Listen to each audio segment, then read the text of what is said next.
It's not an accident that you paused here. Maybe something inside you's been burning for a while, a quiet heat that started small but kept growing every time someone hurt you, misunderstood you, or dismissed the pain you tried to carry gracefully. Anger doesn't always roar. Sometimes it simmers in silence, hiding behind the smiles you give the world. And maybe you've told yourself it's fine, that it's better to hold it than explode. But deep down, you know it's exhausting to pretend. You replay conversations in your mind, rewriting words you wish you'd said, defending yourself to people who aren't even listening anymore. You lie awake thinking, they don't even know what they did. And that thought keeps looping until peace feels like a stranger. You've heard it before, that being slow to anger protects the peace inside you. Because the truth is, anger rarely builds, it breaks. It breaks your rest, your softness, your sense of safety in the world. It convinces you that the only way to be strong is to stay guarded. But strength was never meant to harden you. It was meant to free you. And maybe that's why you're here right now, not because you're weak for feeling angry, but because God knows your heart is tired of carrying what was never meant to stay. There are moments when anger feels almost holy, like it's the only thing keeping you from being walked over again. Maybe a friend betrayed your trust, spoke behind your back, and smiled to your face as if nothing happened. Maybe family, the people who were supposed to protect you, became the ones who wounded you deepest. Or maybe someone you loved chose to leave without explanation, and all that remains is the echo of why. It's okay to admit it hurts. God never asked you to pretend the fire isn't real. He just doesn't want it to consume the parts of you he's still healing. Sometimes, anger is really grief wearing armor. It's love that wasn't returned, effort that went unnoticed, forgiveness that was taken for granted. You didn't wake up wanting to be angry. You woke up wanting to be understood. And when understanding never came, frustration filled the silence. But here's something you may not have realized: even in that frustration, God has been listening. Every time you said, "I'm fine," He heard what you couldn't say out loud: "I'm hurt." Every time you swallowed the words to keep the peace, heaven wrote them down as prayers. There's a reason this message found you. You've been trying to control the fire by keeping it close, thinking if you just hold it tight enough, it won't burn anyone else. But the longer you hold it, the more it burns you. God isn't asking you to forget what happened. He's asking you to hand Him the match, to trust that peace isn't weakness, it's wisdom. Anger screams for justice, but peace knows that justice belongs to God, and He's not ignoring what was done to you. He's just waiting for your hands to be empty enough for Him to heal them. You've walked through rooms where your silence was mistaken for indifference, when really, you were just trying not to explode. You've smiled in conversations with people who hurt you because confrontation felt heavier than pretending. And yet, even there, you survived. That's grace, not the kind that excuses others, but the kind that keeps you soft when the world tried to make you hard. Maybe this is the moment to breathe again, to unclench your jaw, to stop explaining your pain to those who don't care to understand it. You don't have to defend your anger to God. He already knows why it's there. He's not disappointed in you. He's inviting you to rest, to let Him turn the fire that once destroyed you into the warmth that refines you. Peace isn't going to come all at once. It will come quietly, in moments where you choose to respond differently, when you stop rewriting the story in your mind and start trusting that God saw everything that was said, done, and left undone. He knows what you can't fix, and He's not asking you to. He's asking you to release the grip, one breath at a time. Maybe right now that feels impossible. Maybe you think, if I let go, they'll think they won. But letting go doesn't mean they win. It means you do. because peace will always outlast pride. You don't have to prove how strong you are by holding on to the pain. Sometimes the bravest thing you can do is lay it down. So, take a deep breath. Feel the air move through your chest. That's life. And life doesn't belong to anger. It belongs to grace. God is still writing your story, not as a tragedy of betrayal, but as a testimony of healing. And though anger had its moment, it doesn't get the ending. Maybe you've carried this weight so long you can't tell where it ends and you begin. Anger can wrap itself around the heart like armor, convincing you it's keeping you safe when all it's really doing is keeping you stuck. It's hard to admit that, isn't it? Because anger feels powerful, it's something to hold when everything else feels out of control. It says, at least I still care, but caring shouldn't cost you your peace. You've been holding this fire with bare hands for too long, and God has been whispering for you to finally set it down. He's not mad at you for feeling angry. He knows what it's like to be misunderstood, to love people who don't love back the same way, to be betrayed by someone who swore they'd never hurt you. The difference is that he never let anger change who he was. And that's what he's inviting you into, not denial, not forgetfulness, but freedom. You've replayed that moment, haven't you? The one where they said something that cut deeper than they realized. The moment you found out what was said behind your back. The time you tried to help, but your help was twisted into accusation. Those memories still sting, like fresh bruises you hide under layers of strength. But the thing about bruises is they fade, not because the pain was small, but because the body knows how to heal when it's given the chance. The soul is the same way. Forgiveness isn't saying what they did was okay. It's saying, I refuse to let this keep poisoning my peace. It's the quiet decision to stop letting someone else's choices dictate the condition of your heart. Maybe that means forgiving a friend who drifted away without explanation. Maybe it means releasing the parent who never apologized. Or maybe it means forgiving yourself for staying angry, for saying words you wish you could take back, for trying to heal through bitterness instead of surrender. You've heard it before, but hear it again differently this time. Being slow to anger protects the peace inside you.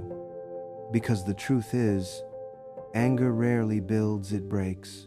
It breaks trust, relationships, moments that could have been full of love. But it also breaks you when you hold it too long. It steals your laughter, your curiosity, your light. And yet, even now, God is saying, you can still come back to peace. Some days it'll feel unfair. You'll think, why should I let go when they never said sorry? But peace isn't about fairness, it's about freedom. You're not letting them off the hook. You're unhooking yourself from the chain that keeps you reliving the same hurt. God will handle justice in His own time.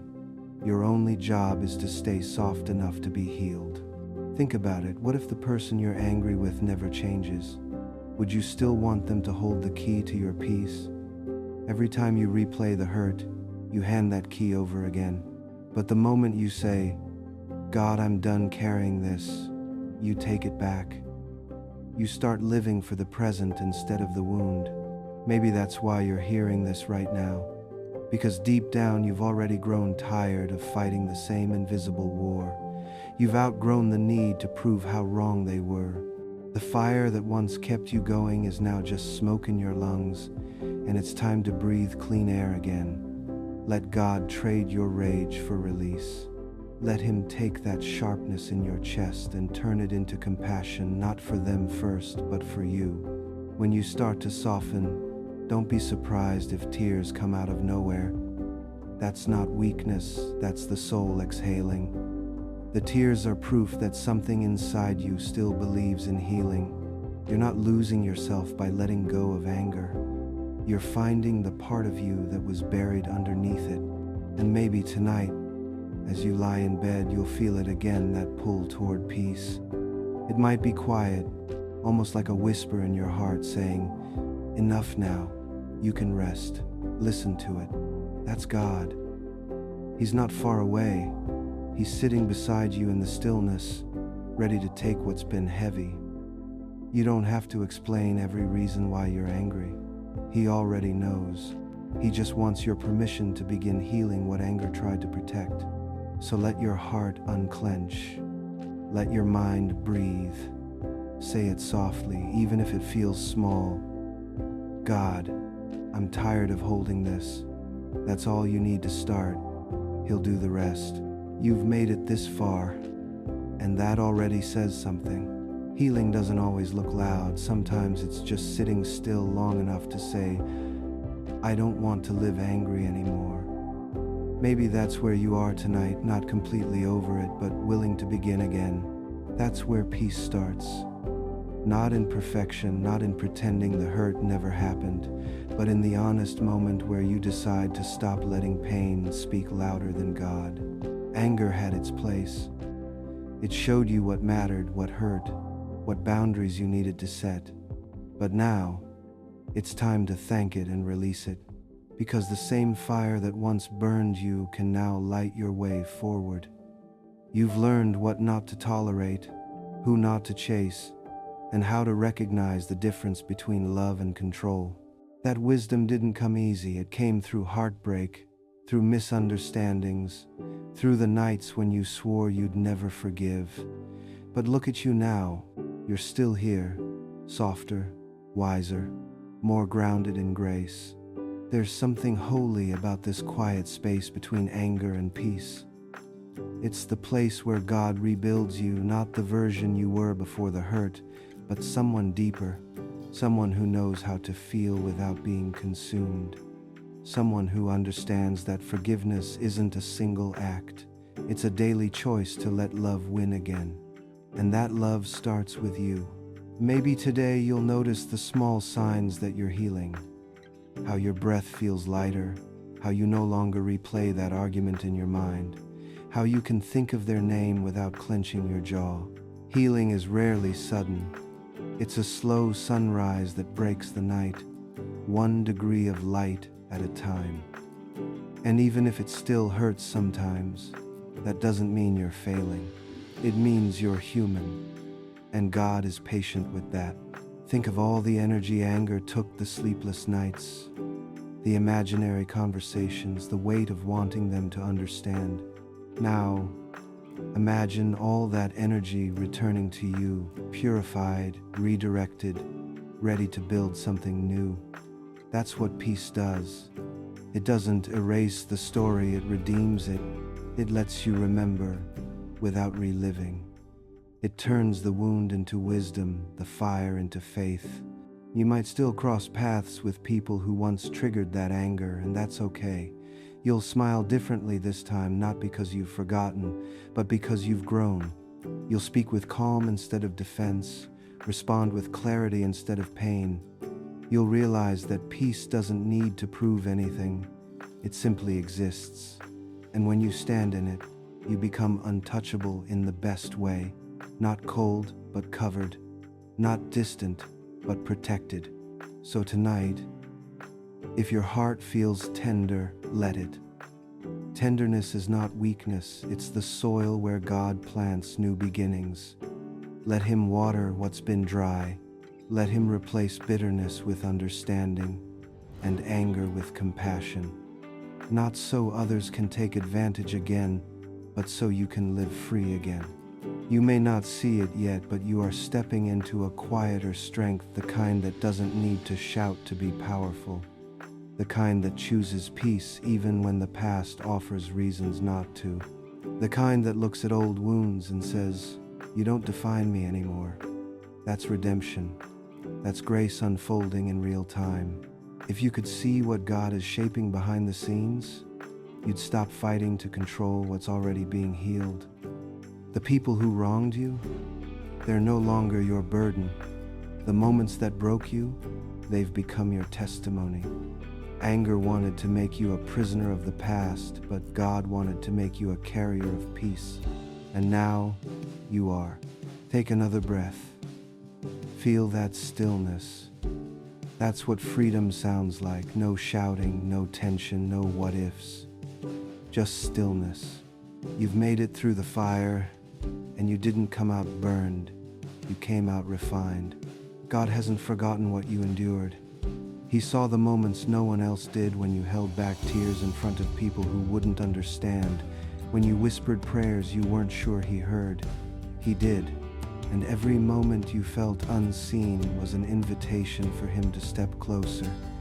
He's still here, still holding space for your healing. So as this moment ends, let this truth settle deep into your heart. You don't have to fight anymore. The battle is no longer yours to carry. You are allowed to rest, to laugh again, to rebuild with gentleness. The anger served its purpose now, peace takes its place. And if ever the old pain tries to return, don't run from it. Just breathe. Remember this voice and say, God, I give this back to you. That's how you stay free. Because you were never meant to live angry, you were meant to live whole. You are forgiven, you are understood, you are seen, and you are loved more deeply than you know. So if this message found you in the middle of your storm, take it as proof God is not done with your heart. You are not too broken, too bitter, or too far gone to begin again. Peace is still waiting for you, right where you are. Let this be your moment to breathe, to forgive, to finally rest in the truth that you are loved beyond your anger. God is gently rebuilding you piece by piece, and every breath you take in peace is proof that He's still working. If this spoke to something deep in you, if you felt even a spark of release in your heart, don't keep it to yourself. Share this message. Leave a comment about what part touched you most, and let someone else know that healing is possible.